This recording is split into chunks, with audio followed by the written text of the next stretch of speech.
Kung saktong tamis lamang na pamaskong handa ang gustong ibida, classic panghimagas ang pinagsamang gatas at sari-saring prutas. Ang nakasanayan nga natin na fruit cocktail mula sa dilata na impluwensya ng mga Amerikano at mga taga-Europa, pero ibahin natin ang mag-amang Ernalyn at Tatay Dondon ng Infanta, Quezon.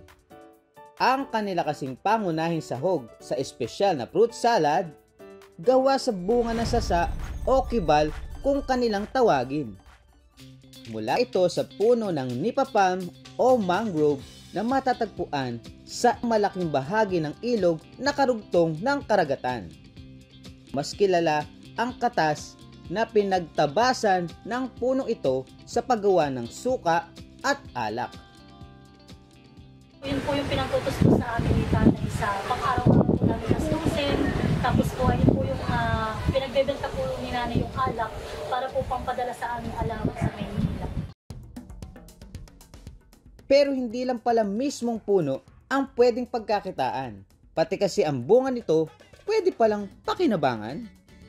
Tapos po yun yung tinatatak ni Tatay. Tapos may kinakain po namin na walang, dahil po sa panahon dati hindi kami nagsasalat ay, yan po yung amin lang tinatatak. Tapos ikain.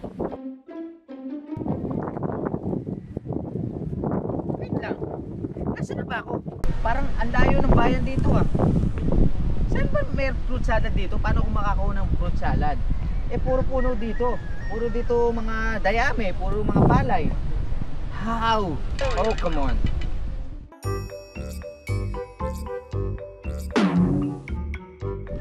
At ang dami ko pang bibilin. Gawin ko na nga lang kaya ang ano to, saranggola. Ha? Sa tingin nyo mga kawander? Knock-knock. Opo. Sino po yan? Ay, ate, pwede po magtanong. Ano po ba kayong alam na bilihan ng fruit salad? Eh kasi kanina pa po ako naghahanap eh. Kasi kadalasan di ba pagka Noche Buena, ang ginagamit nila yung dilata. Pero baka po, meron po kayong alam na fruit salad with a twist. Sino ka yan? Oo nga po. Tatay, nag-aamp sila ng paggagawa ng kibal salad. Ituturo natin sa kanila yung ating version dito sa Infanta. Okay po ba kayo? Hindi naman ako. Si tatay okay naman. Kaya pala may dalang itak si Tatay Dondon eh. Gagamitin pala niya yun sa pagngangarit o pagtatabas ng kibal. Pero bago ang lahat, kailangan muna nating sumakay ng bangka papuntang ilog kung saan naroon ang mga puno ng kibal. Hey, Tatay Dondon! Ilang taon na po kayo nangunguha dito ng kibal or sasa? 25 years na. 25 years! Ay, napakatagal na mga ka-wonder. Silver muna pala, silver album. Nakakuha na ng kibal si Tatay Dondon. Ang kulay ng kibal ay kulay brown. Para pala siyang ano tatay ano? Parang parol.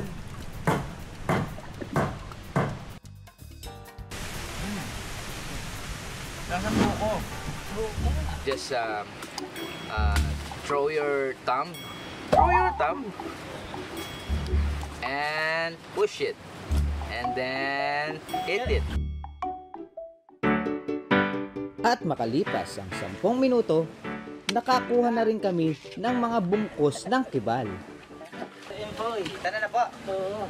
Gagalin na namin itong agang kinuha. Ito na po, yung kibal. Gagawin na nating parol. Biyakin na po natin yan. Ayun na pala. Ito na. Uy! Malauhog!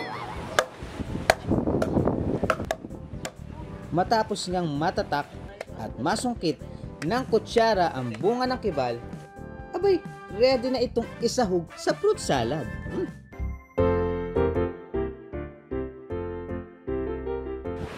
So yan po, tapos na naming timplahin ang kibal fruit salad at atin na po titikman.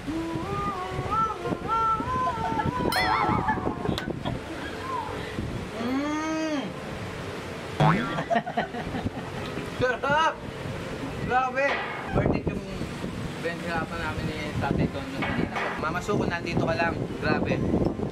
Makakalimutan mo yung klase mo ng grade 3. At syempre pa, hindi ko papalampasin ma-share itong fruit salad with a twist.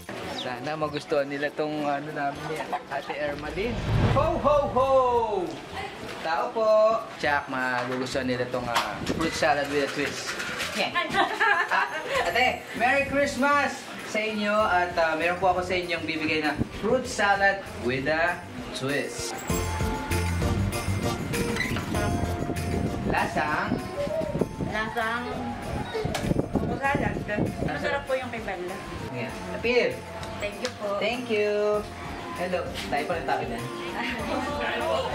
Go lang, guys. Nako, alam niyo mga ka-wonder, Jack, magugustuhan din ito kung sino man na may-ari ng bahay na to. Tapo!